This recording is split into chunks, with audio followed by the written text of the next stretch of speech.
So many people are talking about the importance of being the main character in your own life. The problem is, not many people discuss, firstly, the price of not choosing yourself, and also the four paths that lead us astray. I've seen these myself take these own paths, and also I've run hundreds of men's groups over the past 4 years, and I've seen so many men as well making the same mistakes. The reason why this is important is because we want to live our dream life. It's not good to go down these paths where we're consistently choosing other people, or we have a real short-term focus and we don't choose ourselves. So this is an outline of where you can be directing your energy. On one end, we've got more selfless, and on another end, we've got more selfish. And we can also have a short-term or a long-term focus. As a quick overview, at the bottom left, we've got burnout. This is where you're one of those people who's very selfless. You're thinking about other people, but it's a short-term focus. So it's very easy for you to get burnt out. You want to be the person who's trying to juggle too much. You're very late in the office, that sort of thing. You find it hard to say no to people. Up here, you have quiet discontent. You're still that selfless person, but you're much more long-term. These are kind of the nice guys that have those loving relationships, that have a genuine impact, but they have that lingering question of what might I have wanted to do myself that I've maybe pushed away. And those are the people that could be having things like midlife crises. Up here, we've got floating as well, which is just kind of in the middle. These are when someone will kind of just float through life. They don't have clear values. They don't stand for too much, and they can end up going in any direction. And it leads to similar pain points, which we'll get into later.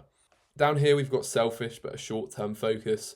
This is where you're prioritizing self-gratification. Can I feel good in this moment?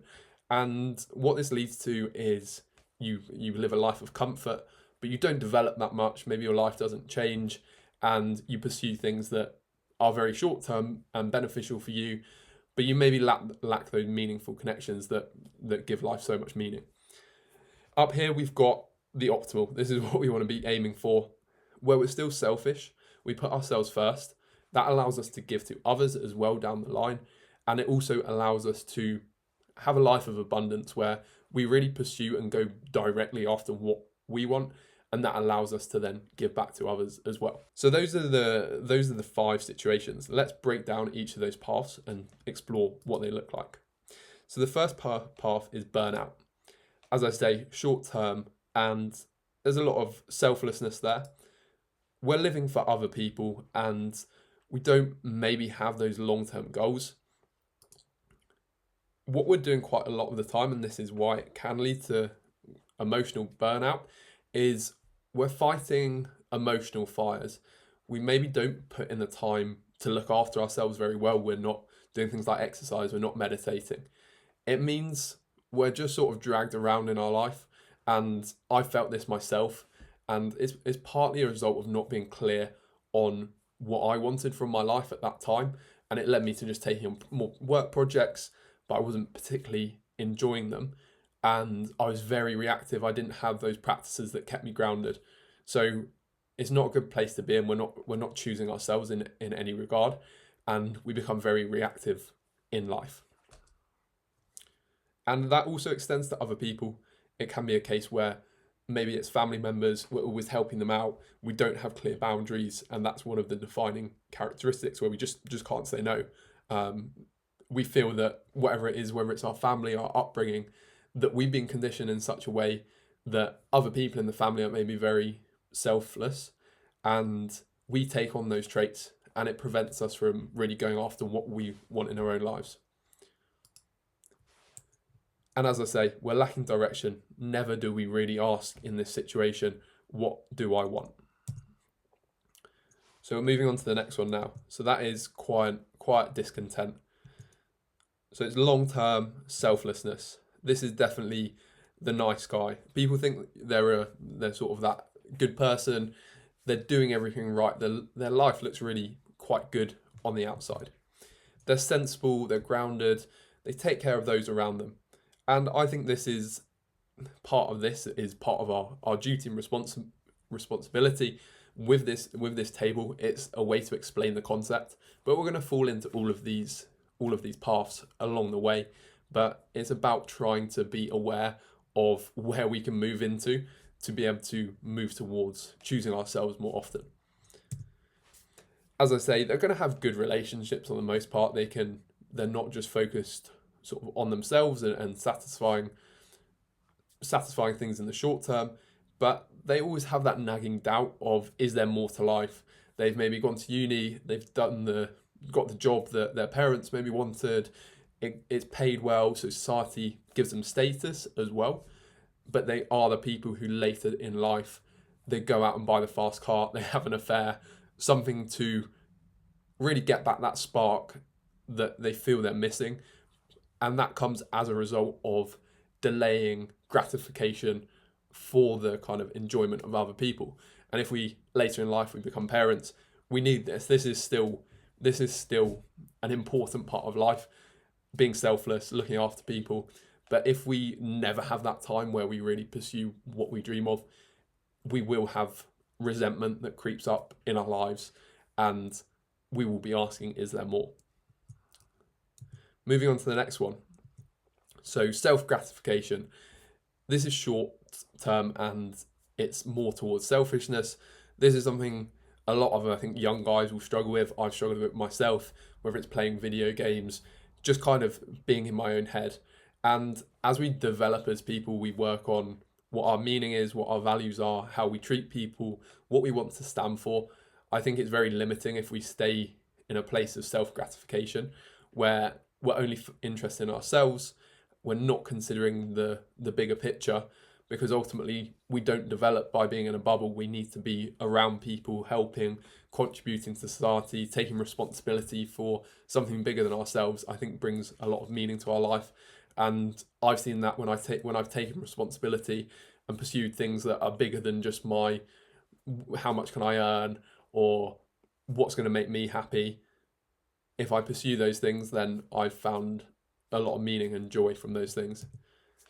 As I say, short-term pleasure, and also it's long-term pain because you're doing things that are consistently comfortable.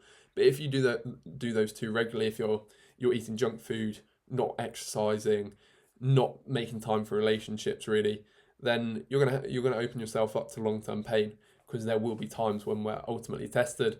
I don't think this approach really prepares us for those challenges, and we feel slightly entitled as well, which I don't think is a good thing for our kind of spiritual development. And limited growth, it's difficult to grow if we're always asking what's going to help me in the short term.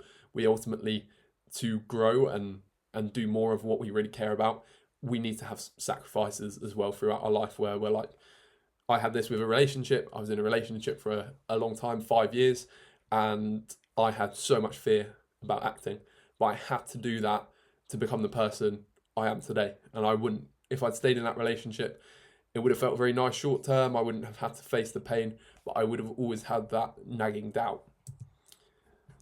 Moving on to path 4. This is just the one in the middle where someone's floating around, and I think we can all fall into this, and I think that's okay. But one pattern that I've noticed, this is where we have a lack of direction. We can end up doing anything. So once I set up my business, I moved out to Vietnam to live there, and I was like, I'm getting a good income on working online, but what is there more to do? And I ended up joining in with a startup, just a guy I met. And being honest, he wasn't a good person. He was rude to waiters, and I worked on that project for 3 months. And that's because I didn't have a clear direction. I was just sort of drifting aimlessly, and then I got pulled in to kind of that life path. Other examples are when I've accepted clients where I'm just I don't have a clear vision of what I want the next 6 months of my life to be. What's this season of life, and what does it hold for me? And I've been dragged in to work with a client that I otherwise wouldn't really accept if I had a clear vision of what I want and what my values are, what I stand for, what kind of clients I want to work for. So avoiding a lot of these challenges comes down to being clear with ourselves, taking that time to reflect, taking that time to journal, asking what do I want. And we're never really going to know what we want, but we need to test a hypothesis of, this is what I want. You see if that is true in the real world. If it's not, then you move on, you change it slightly, and you adjust your values accordingly. But the risk is we end up doing anything. We can go down any kind of route in life, and maybe some of it's good, maybe some of it's bad, but we're not really navigating life from our own kind of center. And there's no real bigger picture of what matters and what doesn't. Is it easy to, and I think this can apply to any of these, it's easy to make excuses. Excuses are one of the biggest things that fear uses. We need to overcome fear to change our lives, take positive action. But it's so easy for fear to create excuses that we think sound logical. We have these excuses in our head, and I have this all the time. It might apply to making a YouTube video, that there's a lot of fear in my head, and that puts me off. And it's like, you need to prepare the video for longer, you need to do more research.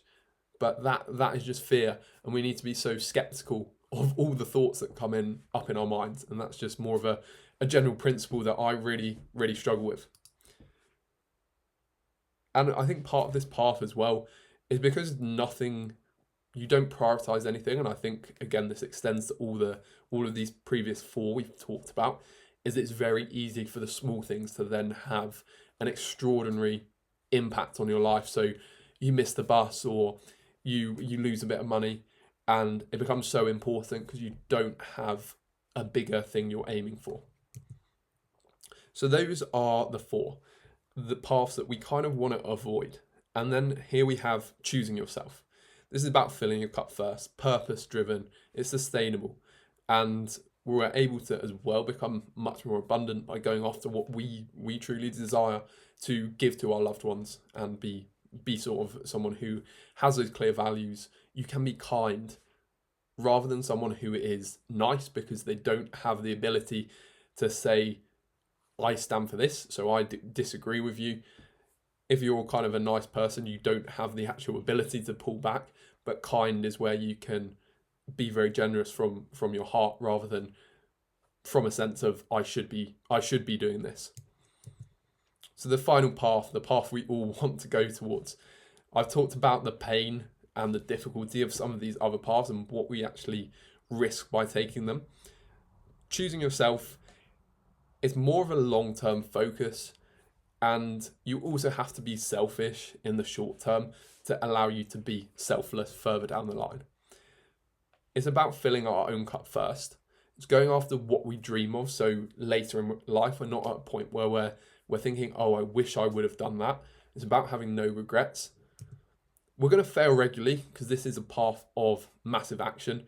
That's an inevitable part of this life path. We take responsibility for everything that happens to us, even the bad things. And this was absolutely transformational for me when I was about 20, 21, 22. As I said, I mentioned this relationship, and I blame the relationship for a lot of bad things in my life. And that is an awful mindset to have. It's very debilitating.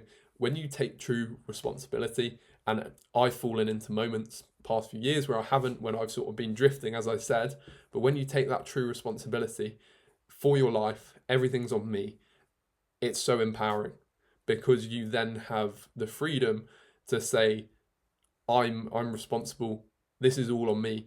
And it's incredibly freeing, because you're not affected as much by situations, because you're not blaming that on someone else, and that as well creates a lot of resentment and tension, which isn't a good situation to be in. We embrace rejection on this path. We know that it's the truth we actually have to accept is it's better for one person to like me and 9 people to not like me than it is for 10 people to see a version of myself that isn't really me, but it's in each of those instances, it comes across quite well. I've done that myself at university. I would change my character depending on who I was speaking to, and it made me feel, yes, I'm sort of accepted, but it never felt good. And it's only been when I've sort of gone out on a limb and expressed myself more authentically and shown the true version of myself that I've then upset some people.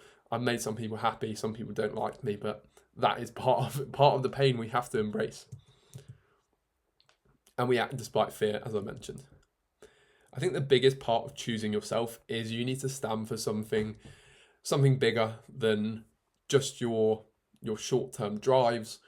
You need to have a real sense of what is important to you, and that will take time to figure out. You, as I say, you need to test and learn, but that is the key, one of the keys of choosing yourself repeatedly in this life. The cost of choosing yourself is discomfort. The cost of not choosing yourself is regret. I think that's a great quote and summarizes the kind of the regret is always going to be worse than that short-term discomfort of taking a risk, of taking action, doing something you wouldn't otherwise see yourself doing. There is also, as well as the pain of not choosing yourself, we have to accept that if we have one problem, which is not choosing ourselves, if we decide to choose ourselves and go on our own life path that is truly us, we have a lot of pain with that. So you have to be ready to accept the pain. Maybe you don't even have to be ready, but the pain will come in a different form. So things like rejection, fear, uncertainty, you lose belonging, you miss out on relationships, your identity has to shift, you lose comfort by choosing yourself. These are all uncomfortable truths, but it is part of that life path. There are pain and there are benefits of each of these life paths.